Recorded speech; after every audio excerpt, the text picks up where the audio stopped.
Hello everyone, welcome back to the channel. My name is Cordant. We are back for some more Rogue Trader. So we are here right after the fight with the big Chaos Space Marine. I was trying to see if I could find this corpse, but I don't think it's showing up anymore. Maybe like over here somewhere. Yeah, here. Because we did kill him over here, Aurora. We picked up a heavy bolter, which is something that I will very likely want to explore with Argenta. For that we will need some kind of way to make her use heavy weapons. This requires a strength score of 60. She is only at, well, I think she's at 30. Yeah, we are a very negative score because we have a lot of traumas from the fight. I think there's a talent for this to decrease the requirement by 25, which could help out a lot. Something I might want to check out. And I did look over the new archetypes, and I think I know what I want to do. And I will just briefly go over my choices here and why I'm deciding on these. And I will start with Mr. Abelard. So Abelard, being a warrior archetype, he has access at level 16 to Assassin, Vanguard, and Arch-Militant, or Arc-Militant. I don't like Assassin. I will just start off by saying that. I think the mechanic is a little bit strange. It basically means that you create openings on your enemies, and if you attack the enemy from the side of the opening, you will deal an additional 10% of the target's max wounds in damage. Now, I think this could be strong. I think it's especially strong if you're dealing with buffed up enemies, like a lot of HP enemies. I think it could be a very good source of extra damage.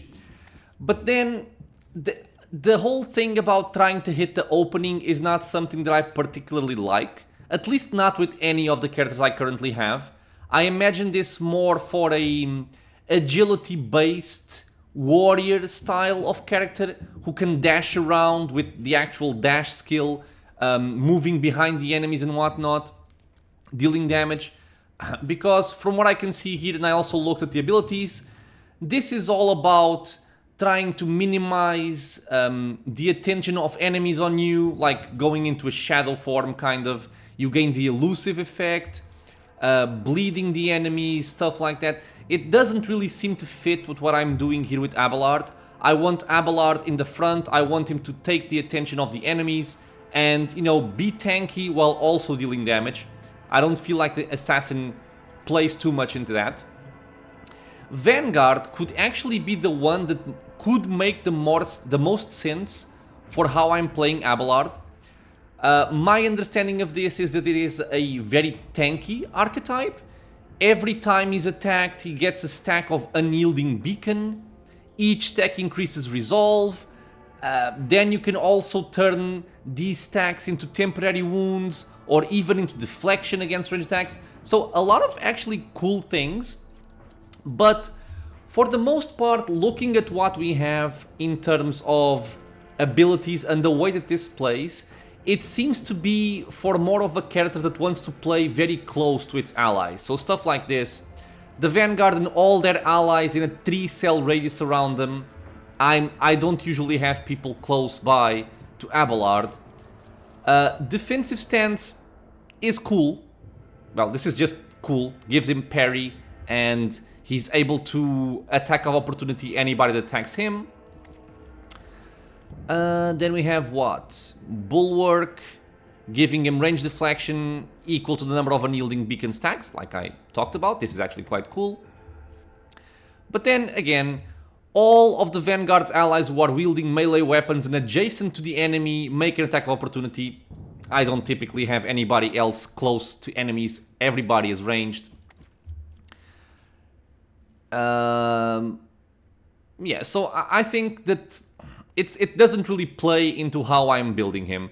There's also stuff like Force Distraction and Follow My Lead that work based on the Fellowship characteristic, which is something that we're not building him for. He's basically toughness, weapon skill, and strength. Not really going to go into Fellowship as well. I think this is more of an archetype that would fit very well into a melee officer type. I'm not sure how that would play out because an officer doesn't really have a lot of defensive options to be in the front line, but I guess I can explore that someday and figure it out. So that leaves Arch-Militant. Now, the Arch-Militant seems like a very, very good archetype, not only for him, but basically for everybody that can have it. And the key feature here is versatility. Whenever the Arch-Militant uses an attack that is of a different type from their previous attack, the Arch-Militant gains a stack of versatility. The types of attacks can be single shot, single melee attack, area melee attack, area shot, or burst shot. The Arch-Militant gains 5 weapon skill and ballistic skill for every stack of versatility. So this is very, very cool. And especially if you're someone that has, like Abelard, a melee weapon on one hand and a ranged weapon on the other one, and also 2 weapon sets to make even more use of this, I think can be very powerful. And if the Arch-Militant has 4 or more stacks of versatility, the Arch-Militant deals an additional plus weapon skill bonus divided by 2, or ballistic skill bonus divided by 2 damage, whichever is highest. So it plays very, very well into this type of character, although it is more offensive. Okay, this is a more offensive type of ability. However, if we look at the actual abilities, we have some very interesting things as well. So I don't think I'm gonna go through all of these. Maybe I'll go through them once we get another level. But we get some heavy hitters. We have this one that really seems very interesting to me, Wildfire. It costs 3 AP, and it makes the Arch-Militant's next attack cost 0 AP, will not count toward the attack limit this turn, and will grant a stack of versatility even if the attack type is the same as the last attack. And the cost of versatility is reduced by -1 for every 4 stacks of versatility. So the longer you are in the fight, the more or the better this ability will become. Especially when we have 2 officers giving people extra turns, it can make this just go... you can have more stacks of versatility faster and faster as you go through the rounds. Seems very interesting. I kind of looked over the other ones. For example, Reckless Rush, you gain movement points. It's based on agility, so it's not really that much for Abelard, but it's still useful. And if he has stacks of versatility, those stacks are doubled until the end of the turn. But he loses all stacks that were added at the end of the turn. Still, sounds cool. There's also Cautious Approach and Confident Approach. These were the ones that I kind of focused on when I saw this. Basically, Cautious Approach can turn your versatility stacks into defensive purposes. You gain plus 5% dodge and parry for every stack you have, which can make you very, very tanky. And again, if he has 4 or more stacks, he also removes all slowed, blinded, bleeding, burning, and toxin. Becomes immune to those effects, as well as stun and prone. So this can be very, very cool. Confident Approach is the offensive option. So it would turn the versatility stacks into dodge reduction and parry reduction, and also ignoring cover for the enemy. All of the Arch-Militant's attacks score critical hits, but the Arch-Militant's critical damage for those attacks is modified by -50 minus critical hit chance divided by 2%. So basically, the more critical hit chance you have, the better this becomes. And if the Arch-Militant already has 4 or more stacks of versatility, his attacks always deal maximum damage. So again, very, very offensive option. And we also have Kick, which seems quite interesting. 1 AP, makes a melee attack with a kick, dealing strength bonus plus toughness bonus damage instead of weapon damage. Does not count toward the attack limit per turn.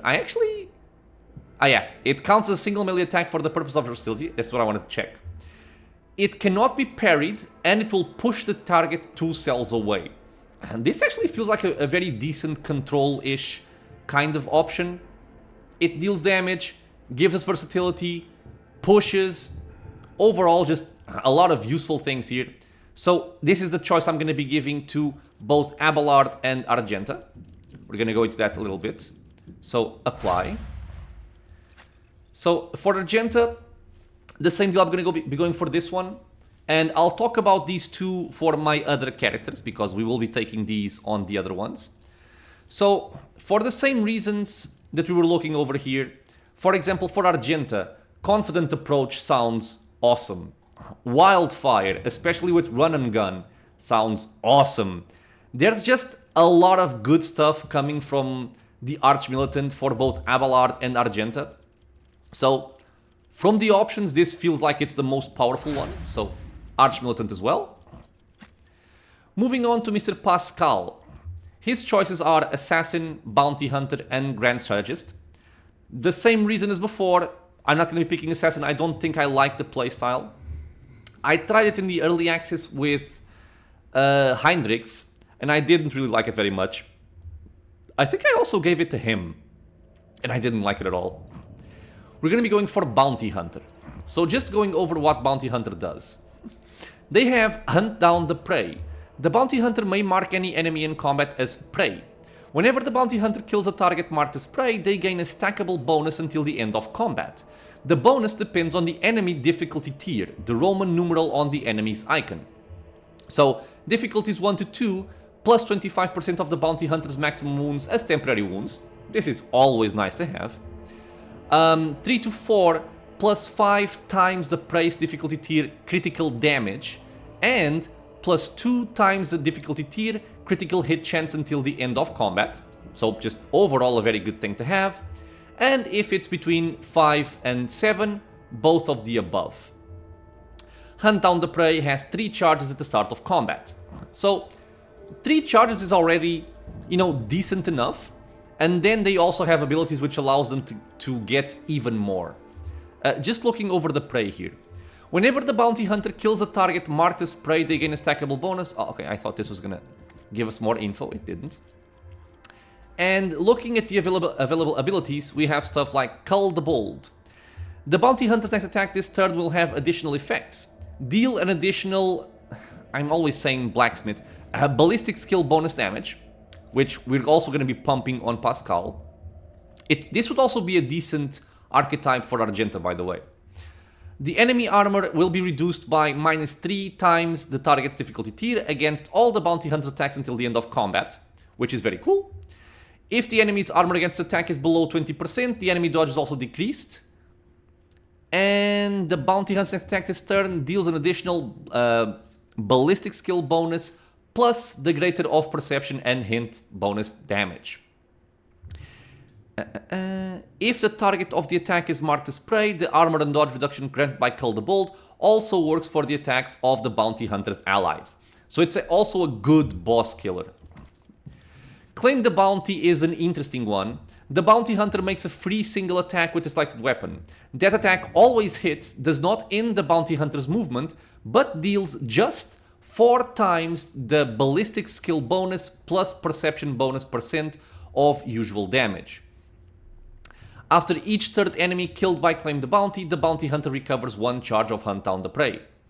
If Claim the Bounty kills a target marked as prey, the Bounty Hunter receives +2 AP. So, action economy all over the place. Seems quite cool. What I'm kind of thinking about here is that even if this just deals a smaller percentage of usual damage, given that this guy has tactical knowledge plus exploits, plus the talent that gives him extra damage for each exploit that he took advantage of, he actually deals a tremendous amount of damage. And this being a free attack that always hits can be very, very powerful. We also have Piercing Shot. The Bounty Hunter's next attack during this turn will have plus 100% over penetration and more armor penetration. The next attack that hits the target marked as prey is always a critical hit. So again, more interactions with prey. Raid. Until the Bounty Hunter's next turn, whenever an ally attacks a target marked as prey, this attack deals plus perception bonus % additional damage and gains half of the Bounty Hunter's current bonuses to critical hit chance and critical damage granted by Hunt Down the Prey. So this is basically giving your allies some bonuses as well. Hot on the Trail is a cool one as well. The Bounty Hunter designates an enemy in a 10 cell radius as trailed and finishes the turn.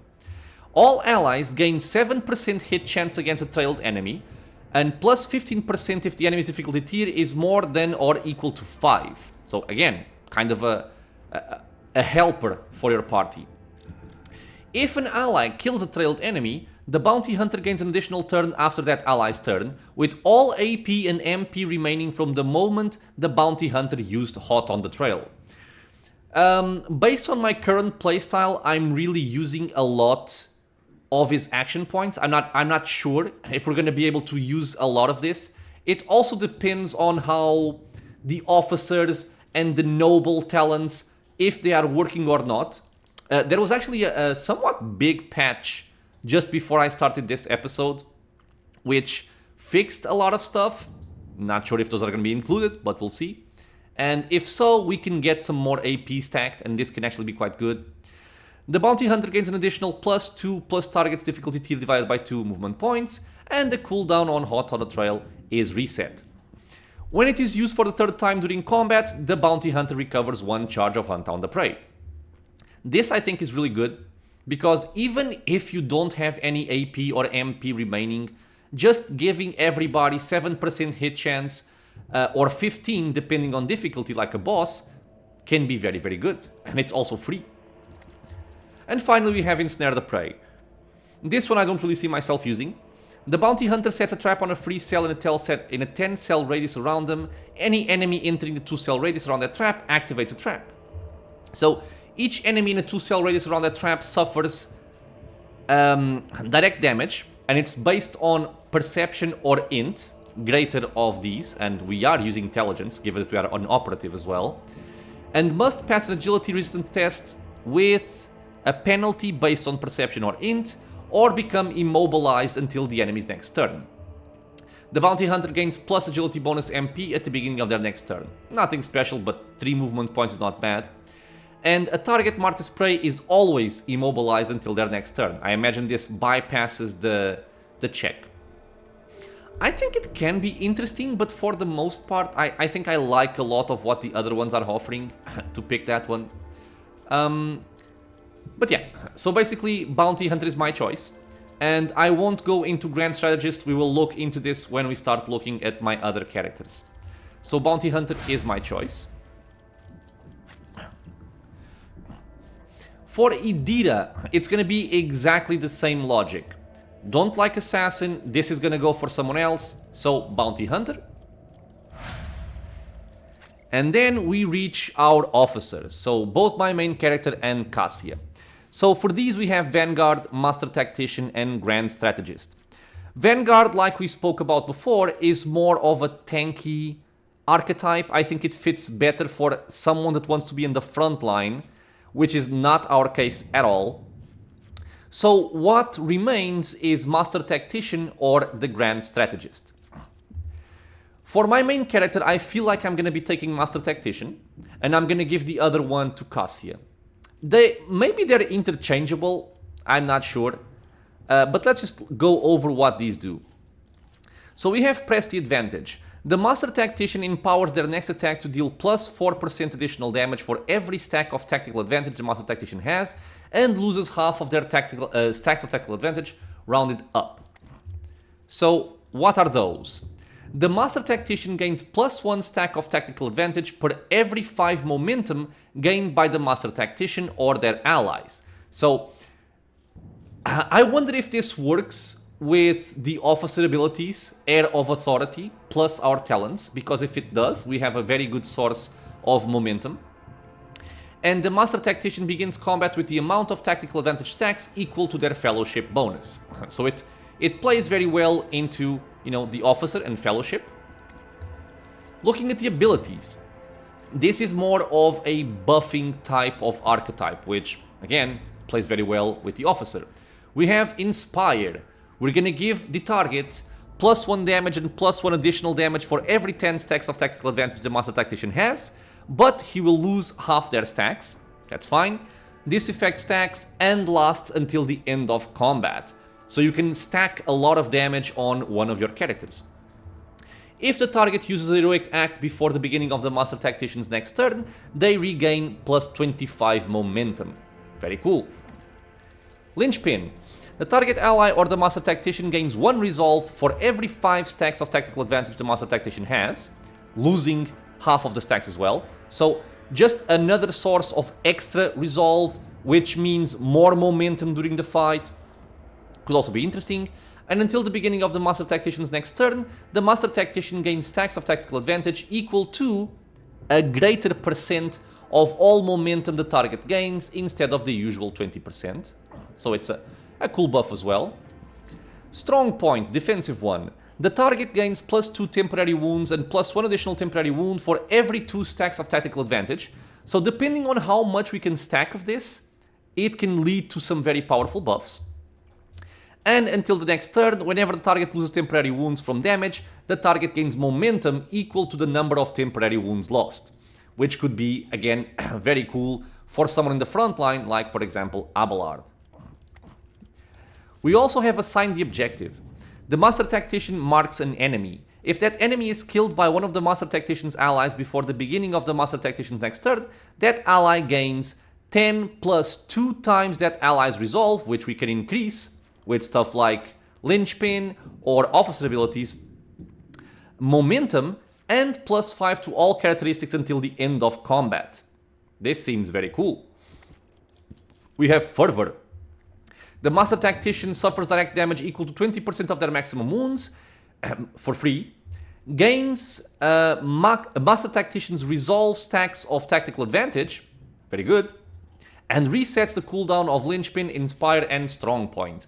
Until the end of the Master Tactician's turn, these abilities can only target the Master Tactician themselves. I'm not sure how good this will be. I think this would be better if my main character was someone that also dealt a lot of damage, which I'm not sure if it's going to be the case. But it's an interesting ability nonetheless. And finally, we have Finish the Job. Can only be used on enemies with the Unfinished Business effect. This effect is applied to enemies which were attacked by the Master Tactician's allies, but not the Master Tactician, and have less than 50% of their maximum wounds remaining. The Master Tactician immediately attacks the target with a single shot or strike. It does not count toward attacks per turn limit, dealing half of the weapon's maximum damage and an additional ballistic skill bonus damage as well. It seems interesting, but not sure if I prefer it over the other ones. And before I select this, because I do kind of want to think about this a little bit, we are also going to look at the Grand Strategist. So this one feels a little bit strange to me. We have Combat Tactics. The Grand Strategist analyzes the battlefield and can create specific areas providing bonuses to all allies, including the Grand Strategist, frontline, backline, and rear. In the first turn, all 3 areas can be created. In the following turn, only one of them can be created. All areas can be moved with the corresponding abilities and cannot overlap. If there are 2 or more Grand Strategists in the party, the Combat Tactics areas are common for all the Grand Strategists, and the highest intelligence bonus and fellowship bonus of all the Grand Strategists is used. There cannot be more than one frontline, backline, or rear on the battlefield. Regardless of the abilities used, the Grand Strategist always acts first in combat. I'm not sure how this plays out, but this sounds very, very interesting, depending on what he can do. If he has full action points and can use any ability, I think this is a very powerful thing to have. Either for Cassia or for my main character, it's good for both of them. And essentially, well, we can ignore all these things down here. We have stuff like Kill Zone Stratagem, Overwhelming, and Stronghold Stratagem. These will basically increase the bonuses on the area selected. So, like it says right here, choose one of the Combat Tactics areas. For 1 round, all enemies in that area are forced to re-roll successful dodge and parry tests against all attacks. Any enemies that suffer damage and are left with less than 2 times the Grand Strategist int bonus plus fellowship bonus wounds immediately die. Now, the reason why I was thinking about if I wanted this on Cassia or my main character is because my main character is more focused on having fellowship than Cassia. So, since a lot of this plays around with fellowship, we can see everything is playing around with fellowship. Yeah, even these here, fellowship. This one doesn't matter. This one doesn't matter. So looking over those, I think that fellowship would be better for my main character here. But even though it may seem a little bit weird, My logic for my choices is quite simply going to be the following. I think Master Tactician is a cooler archetype, so I'm going to give it to my main character. That's really the only reason why I'm doing this. I think logically, this would be the better choice for my main character, given the, you know, the amount of fellowship we have compared to Cassia, and also intelligence. But yeah, it's only for that reason. So my main character will take Master Tactician, and Cassia will take the Grand Strategist. Done. I have seen the comments talking about respecing actually costing profit factor, which is something that I'm not happy about in the slightest, because I thought it was free. The game didn't tell me it would spend profit factor after, I believe, 2 free rerolls. So if I do need to respec a lot, I might consider using something like Toy Box, which I'm not sure if it exists or not, but it might. And I'll just respec them for free. If not, well, we'll see. To the voidship bridge, my friends. And hopefully the archetype selections will not be too bad. I also plan to give Cassia at some point at least more fellowship, so maybe it won't be that bad. I'm probably just trying to convince myself, to be honest. Okay, what do we have here?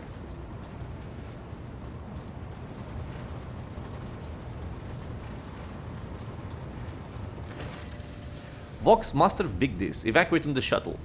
Thanks be to the Emperor, you are alive, your lordship. We are most gratified by your return, and the crew is full of zeal to carry out any orders you may have.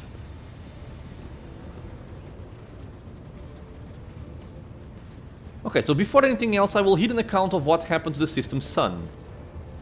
The Vox Master falters. Lord Captain, we saw a number of ships approach the sun. Black creations of inhuman make, amalgams of sharp angles and edges. They surrounded the star, and then... My apologies, but I struggled to find words that could describe that terrible sight. The Xenos made the sun vanish into the void. The interrogator closes his eyes in grimaces. Drukhari.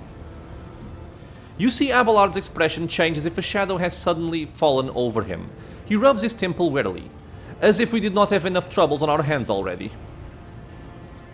Okay, we succeeded in our lore Xenos. The Xenos, enemies of humanity. Henrik nods. A breed of the Aldari, the most cruel and devious of their kind. The design of their ships matches the description provided by the Vox Master. Eldari, an ancient and highly advanced alien race that once dominated the galaxy. Like all Xenos, so this is basically just a word for aliens, the Drukhari, a sadistic branch of the Aldari race that revels in piracy, violence and torture, which allows them to feed upon the psychic residue of their victims' suffering. Interesting. I was not familiar with Drukhari. I was with the Aldari, though. Are a blight on the face of the galaxy, but their technological superiority is indisputable. They abhor and fear warp sorcery, which is why they rely on creations of their twisted intellect. And many of those creations are capable of things that may seem akin to sorcery to the unenlightened eye. The theft of a sun is one example of what they are capable of. Are the Xenos in league with Aurora's cultists? Oh. Okay, we have a new rumor, we'll check it out soon. We can rule out that possibility. The Drukhari would never ally themselves with the arch-enemy's worshippers. If I had to name one thing that humanity and these Xenos have in common, it would be a shared loathing for warp corruption. Heinrich glances around. The situation calls for immediate action, Cordumt. We can continue this conversation later if you so wish, but right now, he gestures at the deck teeming with tumultuous activity, I believe you should assume command. Okay, so what is the situation on board? The navigator's sanctum is no longer empty, but the warp engine is still refusing to obey the engine seers.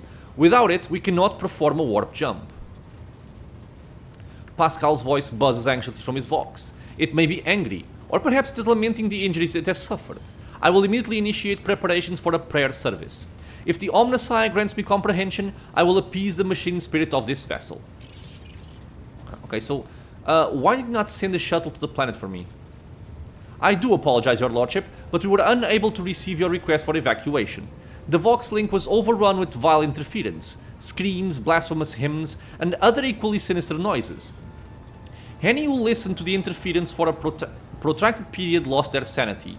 Several dozen operators went mad monitoring the Voxcaster in the hope of hearing your voice. Each one of them waited in vain. Alright, and what is happening on the planet now? Our auger operators are reporting numerous uprisings and other manifestations of the Arch enemy's powers at various locations on the planet. So they call this chaos, a malign metaphysical force composed of psychic energy that exists in an alternate dimension known as the warp. Based on the fragments of communications picked up by our Vox operators, there is practically no resistance being offered by the Governor's forces.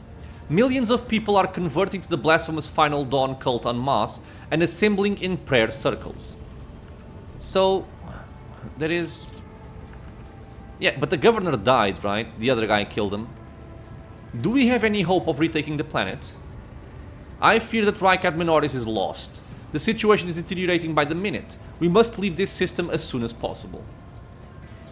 However, there are still people on the planet who have not succumbed to heresy and who are worthy of rescue. Besides a small number of our own shuttles, we also have the shuttles salvaged from the starport. The dark eyes of the Sister of Battle flash. We must save as many as we can. This has all happened for a reason. Saint Argenta, whose name I carry with reverence and trepidation, is famed for saving the people of a dying world through the power of prayer. The God Emperor himself sent a star from the heavens that lifted the saint and her followers up to the sky, away from corruption and death. We must do as she did, direct all our efforts to saving those people who at this moment look to the heavens in hope of salvation. The lives of peasants are of little value. Our prime objective is to save the Holy Relic, the miraculous fusion reactor, and the Electro Priests who guard and tend to it. Ah, God, don't make me choose. Abelard furrows his brows. Every moment we spend in proximity to a dying world, we are putting ourselves at risk. Your life, Lord Captain, is far more valuable than all of Rykad Minoris. The von Valancius dynasty cannot be allowed to perish. And so, lamentable though it is, we must rule out the idea of any evacuation. Henrix's eyes, like two deep dark pools, are resolutely fixed on you. The world is doomed, and its inhabitants along with it. The disappearance of the star was the final nudge toward death, the finale of the cult of the Final Dawn's plans. I once witnessed a similar event, a world that had surrendered to the servants of the arch-enemy and permitted corruption to enter too deep. At this moment, millions of people are bowing down before those who promised them salvation, and they are willingly giving over their souls to chaos. A sacrifice great enough to bring forth a demon world. Okay, let me read this again. He witnessed a similar event. A world surrendered to the servants of archery and prevented corruption to enter too deep. Millions of people are bowing down before those who promised them salvation, and they are willingly giving over their souls to chaos. A sacrifice great enough to bring forth a demon world. I don't know what this means. Sounds ominous though. Our only hope of stopping this process is to retreat to a safe distance from the planet and conduct targeted bombing of the Electro Priest's monastery. If we blow up the reactor, a thermonuclear reaction will follow. The world's oxygen will evaporate, killing off the entire biosphere. In doing this, we will save millions of souls from a fate far worse than death, and we will save Rykad Minoris from becoming an outpost of the arch-enemy. Man, there are so many choices. Whatever fate you choose for this world, I urge you to make haste, Lord Captain. The planet is burning in raging flashes of crimson and purple. I can see it even from orbit. As do I see that the storm is already upon us. With every moment that we waste, it grows ever more difficult and perilous to steer the ship through the warp's turbulent currents. I'm with the lady on this. Enough talking. We need to get out of here while we still can. Something lurking in the depths of your consciousness bristles at the passing thought of saving people. The spike of horror you feel takes your breath away. It is as if you are planning to steal the prey of a mighty predator. The planet is already wrapped in a thread stretching out from the warp. It deserves to have a new master. Ah. Dogmatic. Set an optimal course and carry out an orbital strike. Okay, so this is Heinrich's choice. We can pull back and ignore. Why can we not try to evacuate at least some of the people? For the simple reason that the transformation process will soon become irreversible and our sole weapon against it useless. The energy released by the bombardment could stoke the warp energies. I have never witnessed the aftermath of bombing a demon world before, but there is enough evidence of such attempts for me to say with confidence that you do not want to see it. Okay, let's see if this also leads somewhere. Which of the planet's inhabitants can we evacuate? The nobles you rescued at the starport have given the coordinates of shelters where we can find surviving aristocrats and their families. As for Sergeant Malgar's troops, they will help to control the crowds of frightened commoners and prevent the shuttles from being overloaded. Thanks to you, we have salvaged many shuttles from the starport that we can now use. Alright, oh god. Yeah, we have a lot of choices.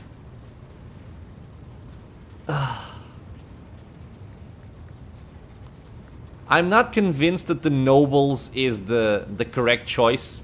Well, myself being a noble, the Half-Life guy. That should be his name. I kind of want to save the people.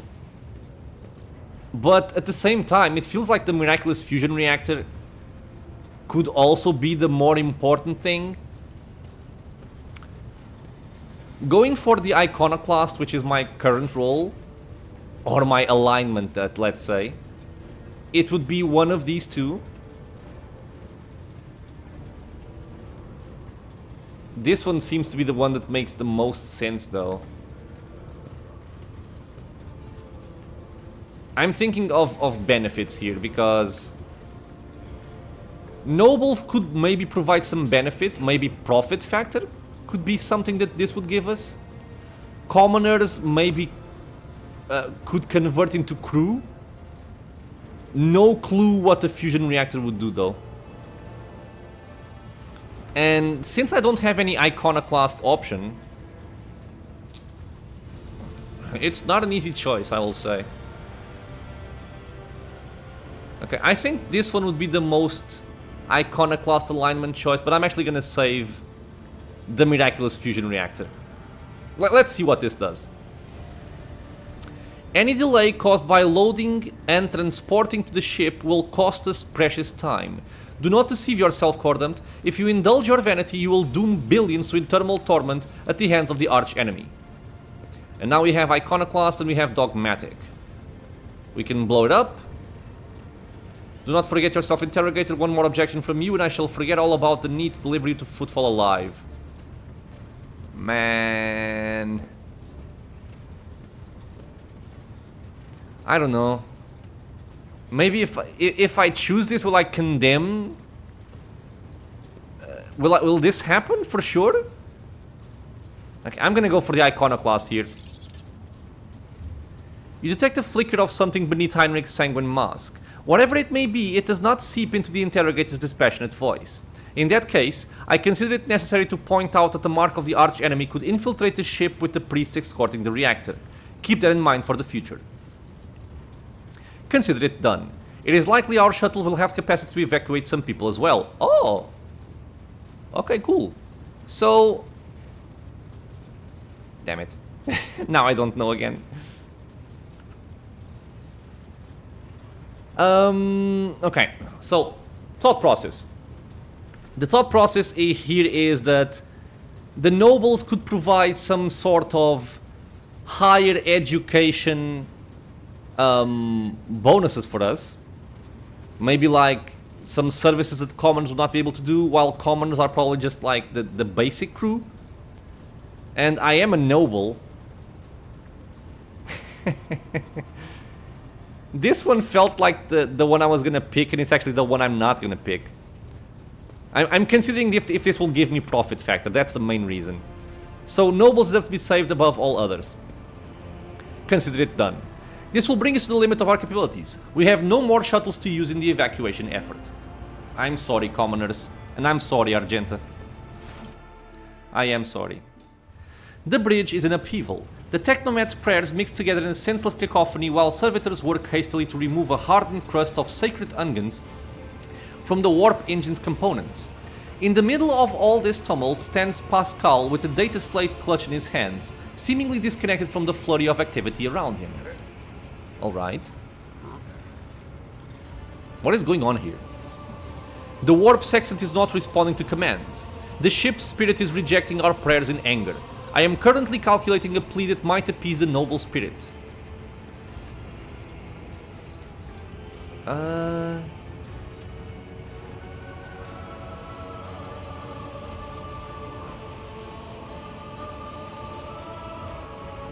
Okay. Crew, heed the word of Magus Hanneman. Pascal, I kindly request that you take charge of this mess. Thank you, your lordship. You are right. Pascal's voice changes when he addresses the crew. He now speaks with authority and resolve. Tech comrades, heed my instructions. The mayhem immediately subsides and the crew's actions fall into some indiscernible logic. The Omnissiah servants start working in sync, and the Binheric clamor becomes a symphony of reports which the Magus coordinates like a skillful conductor. Admirably done, Pascal. The Omnissiah guides me. The prayers of the tech priests surrounding the cogitator almost drown out the sounds of the bustling bridge behind you. Pascal, poring intently over the data slate in his hands, extends a mechadendrite toward you. Please take your place at the cogitator, Lord Captain. First explain what we are doing. I studied the data and discovered a machine node that was damaged as a result of the heretic sabotage. The functioning of the warp sextant was tampered with, and the ship's spirit, aggrieved by this violation of the right of operation, is now rejecting its calculations. I sought a way to rectify this error and have concluded that your participation is necessary to do so. The cogitator systems of this Temple of the Omnissiah are subordinate to the shell whose repository serves the machine we see before us. A machine created for your predecessor and one that uses the biological signatures of dynastic blood blood in its computations. The spirit should recognize the ship's master and submit to his will. Should. Pascal speaks the final word with a slight tremor in his synthesized voice. That should sounded less than reassuring. Lord Captain, comes the crackle from Pascal's vox, part beleaguered sigh, part interference.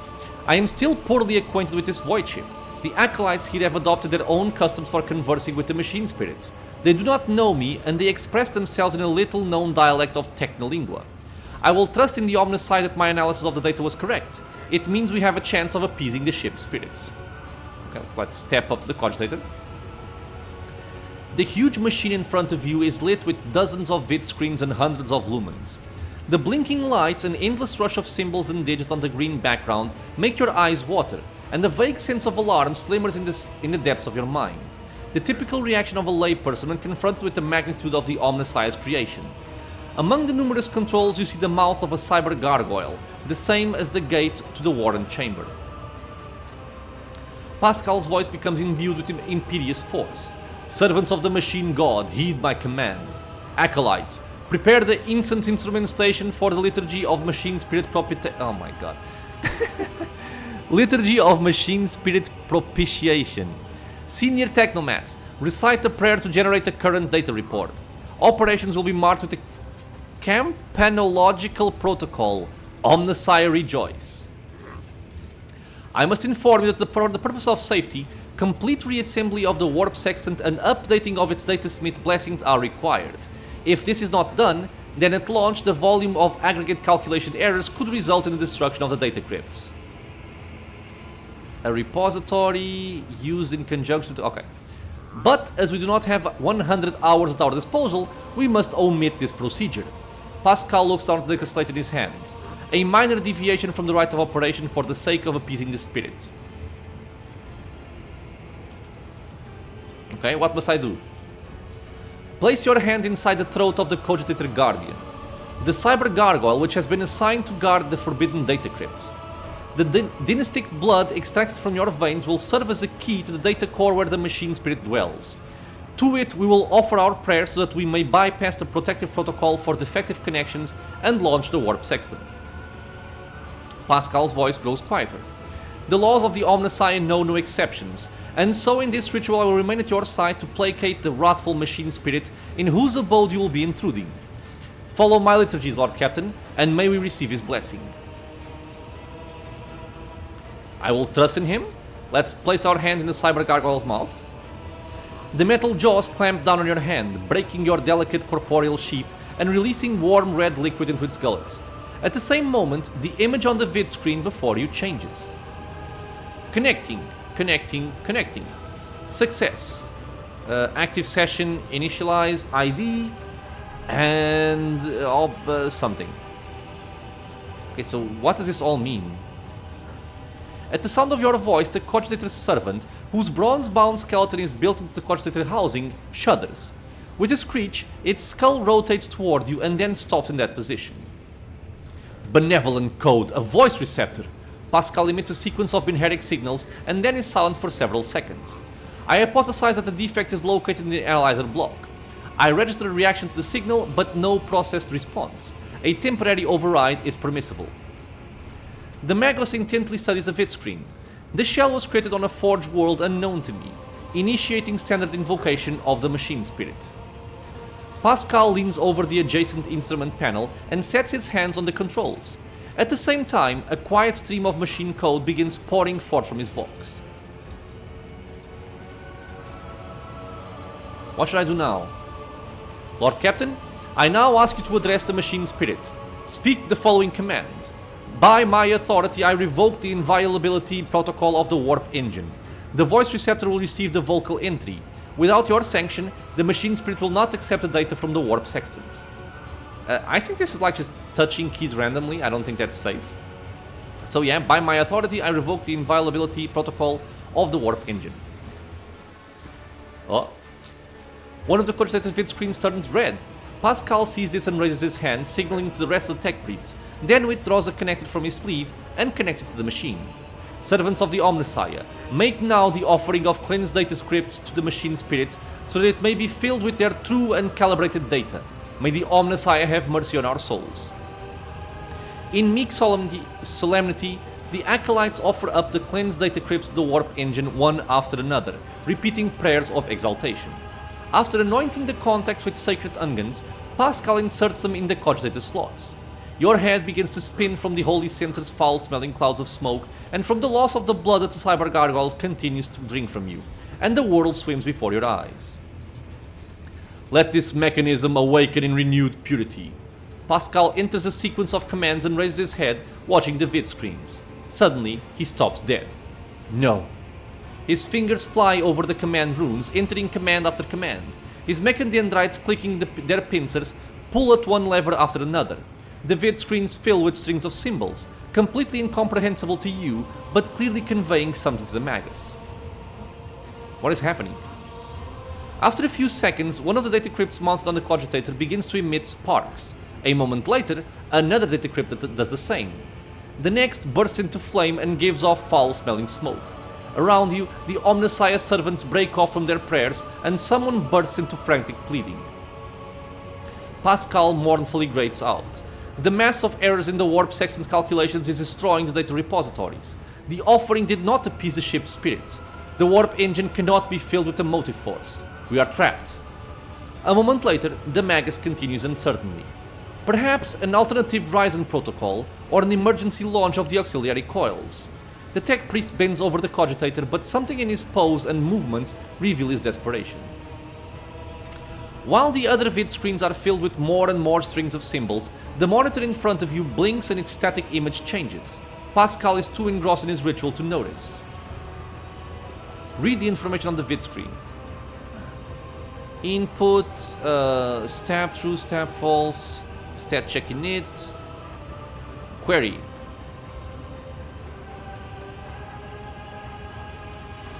I think I will still trust Pascal for this. Magus Animan, a moment if you will. Pascal turns toward you, his flickering visor betraying his anxious state. Lord Captain, He stops short when he sees the vidscreen. Distorted transmissions from the data core. Most likely the residual cognitive functions of the built-in servitors. Omnissiah, shield us from machine ghosts. He returns to manipulating the cogitated command runes. Machine spirit, can you hear me? The cogitator's servant creaks quietly in its joints, a sound that is drowned out by the binaric hymns and the tapping of command runes. Prompt, ping, request response, injury rescue query.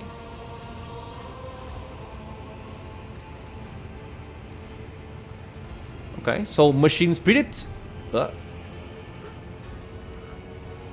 This is the Lord Captain of this vessel. Obey me and start the warp engine. Pascal's voice shakes with tension. That was a non-executable request, Lord Captain. Even if the voice receptor could interpret such a... Pascal's next vocalization goes unsynthesized as he sees the vid screen begin to stabilize one after another. The strings frenetically galloping across the green background are replaced with stable images or regularly updating status reports. Only one monitor remains inexplicably red. The tech priest's vox crackles in shock, but his report is as clipped and cynical as ever. Registering. Warp sextant activated. Registering. Data stream stabilizing. Registering. 0 data errors found. Reporting. The warp engine is ready for translation. Yeah.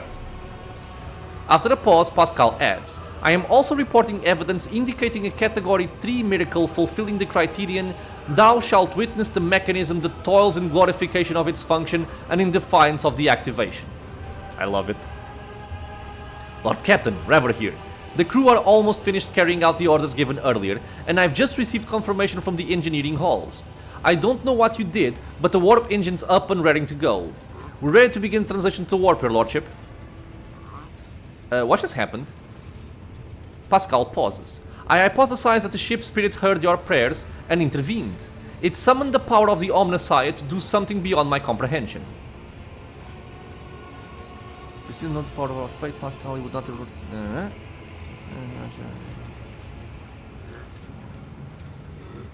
Okay. I'll go for this one, I guess. It appears the Omnissiah perceives and knows the power of your faith, Pascal. He would not have worked this miracle otherwise. I hope he will grant me the revelation that will allow me to comprehend the nature of this miracle.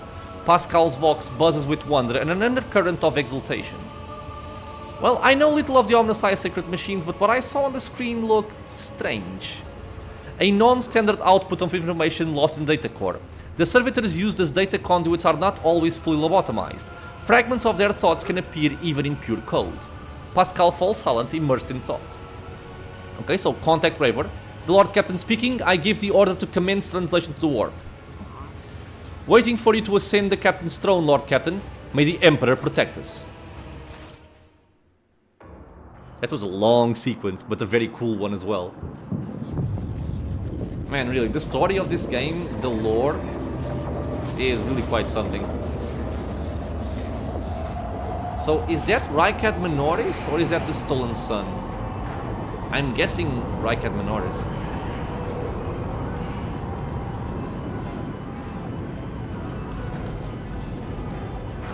There's Abelard by the throne. Oh, and I'm sitting on the throne, right here. Okay.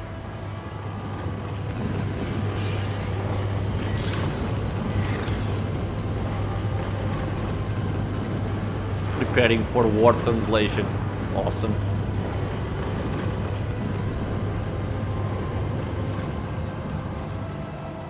I just love that they're like blessing the machines. It's so cool.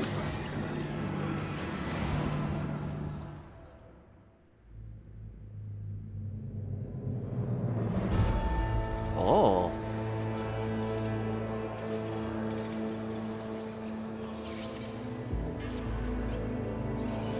The Von Valancia's flagship made its way out of the doomed star system. Nice.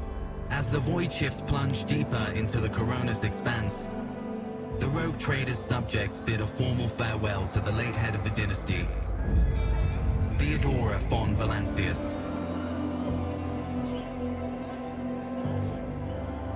Having paid their last respects, the crew gathered their strength and braced themselves for whatever was to come next.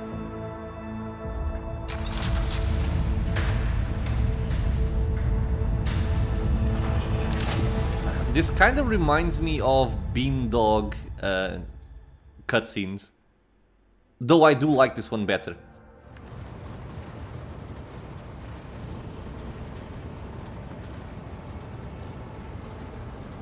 Okay, what else do we have?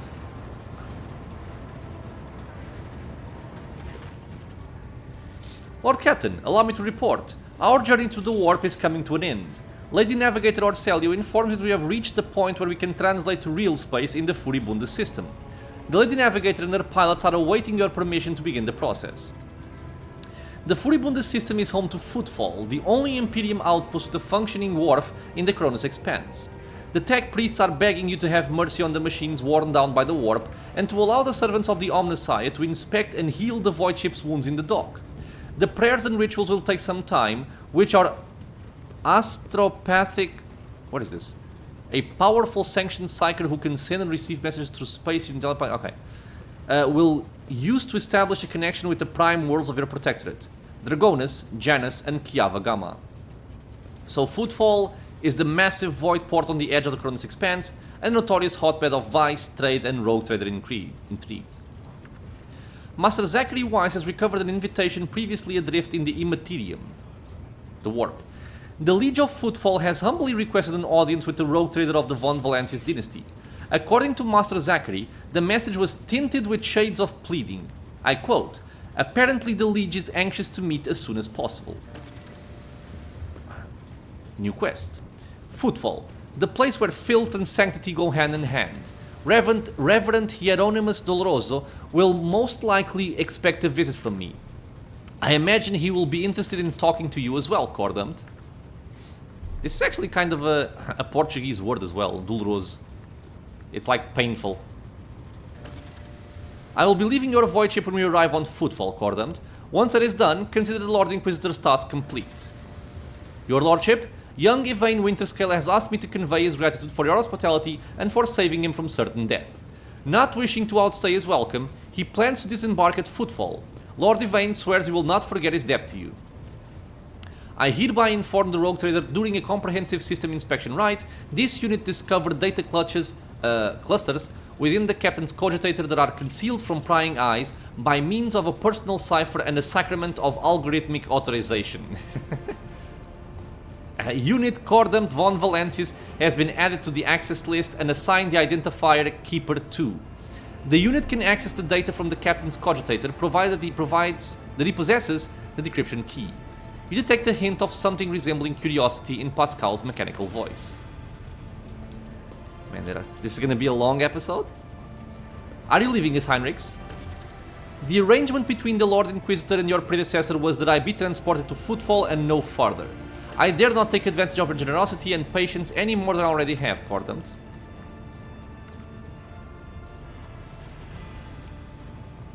You are a skilled fighter, I could use people like you.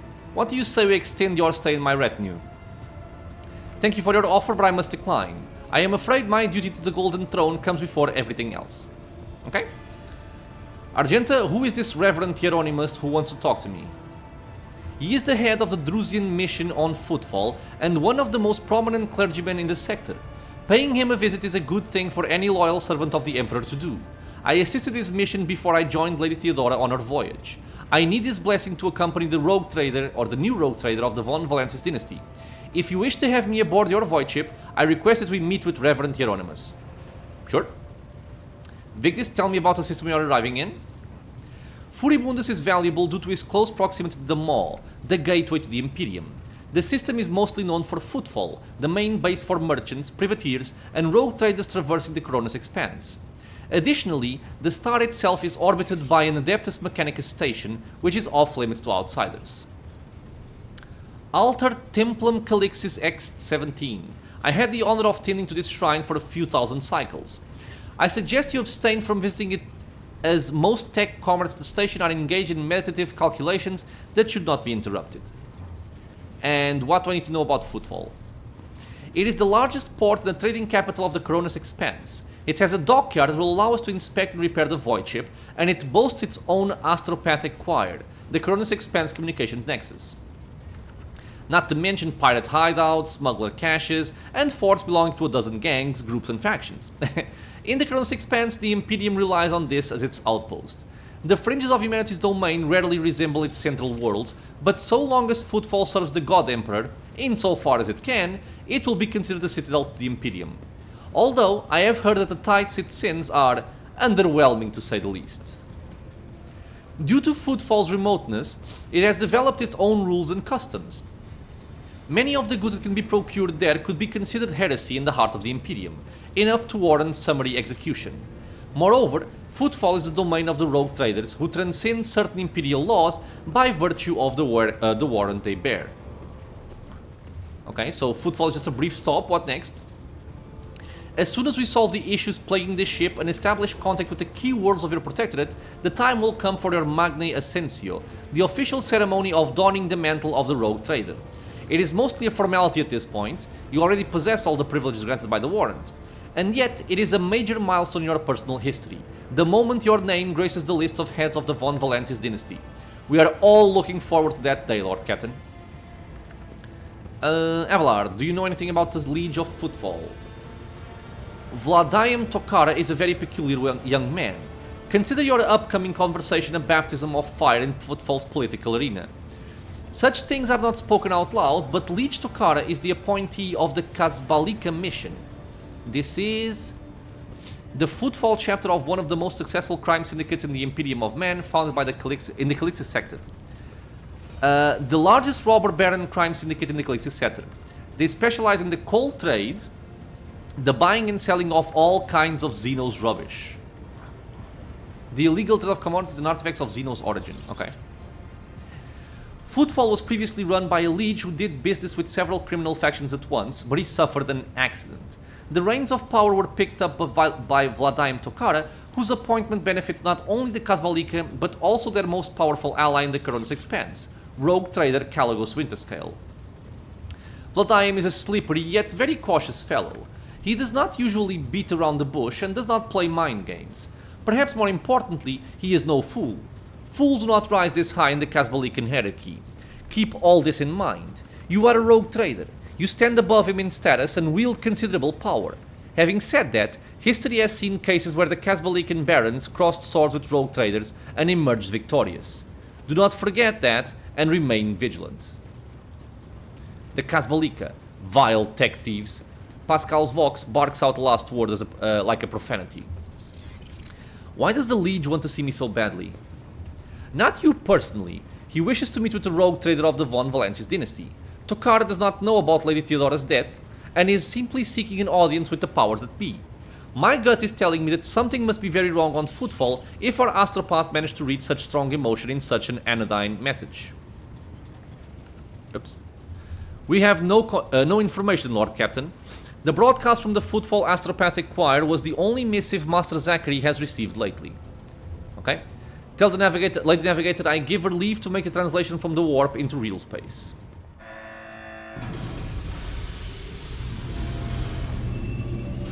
Ah, okay, no cutscene. Victus begins issuing instructions. The massive ship appears to change with every word. The bridge is set in motion as hundreds of people start to prepare for the shift to real space, and measured chanting fills the corridors to safeguard the vessel and its crew. Victus turns to you again. One more thing, Lord Captain. No one at the station knows about Lady Theodora's demise and you inheriting the title. Liege Tokara will be informed. It is required so that we can use the dock, and besides, he is expecting a personal audience with the rogue trader. He will not meet with an unknown person of unclear standing. However, there is still the matter of announcing your arrival. You can either arrive on the station with the proper pomp and ceremony, or choose to visit it incognito. Okay, so tell me in detail how these choices will benefit me. According to Footfall's unwritten laws, rogue traders enjoy special privileges that exceed even the power of the Liege. However, they may choose not to exercise those privileges in certain situations. Arriving incognito will give you more room for maneuver, while an official visit will allow you to directly intervene in local affairs. I shall explain if you do not mind. As per this unwritten rule, every rogue trader arriving at the station has the right to veto any of the Legion's decisions. But there is a catch. The Coronis Expanse is home to several influential rogue trader dynasties, and Footfall is where their interests intersect. Of course, that does not prevent certain persons, namely Caligos Winterscale, from suddenly pulling the strings in Footfall. If you, as a new rogue trader, start your career with an official landing and a parade in your honor, the other dynasties may see this gesture as a newcomer challenging their spheres of influence. I don't like that. I do not see that as a bad thing necessarily. Old man Winterscale may take slight offense. Corda will be put on guard. But you have just risen to prominence, and most people in the Coronis Expanse have not even heard about Lady Theodora's departure yet. It must be made clear that the banner of von Valancius soars as high as ever. If I may, I would recommend arriving incognito. You will have plenty of opportunities to savor the sweetness and the burden of power, but right now is the last time you can take refuge in obscurity. This way, your arrival will not draw much attention, and the people will treat you as a person and not the almighty sovereign anointed by the Emperor. It could turn some situation to your advantage. I agree with this. So, I will arrive incognito, and later, if we need to, We can just tell them that we are the rogue trader. It will be done, Lord Captain. Victus bows again. With your gracious permission, I will return to my duties. Whew, okay, so dialogue section is over. I am gonna end the episode here, my friends. That was a lot to take in. Very, very cool. I believe that was the end of Act 1. You know, defeating the Chaos Marine and basically being able to do warp translation and then coming back to real space in this area close by to Footfall. We're gonna have a lot to explore in the next episode, a lot to see, new places, new people. Very interested in that. But yeah, this will be it for this episode. So, as always, my friends, I want to thank you all for being here with me in the channel, watching some Rogue Trader. I hope you guys are enjoying the ride. If you have any questions or suggestions, you know what to do. Leave a comment below. If you are enjoying the content, consider subscribing for more. Many more videos coming out soon, and it is also a free and easy way to support the channel. I hope to see you all in the next episode, and until then, stay safe, everyone.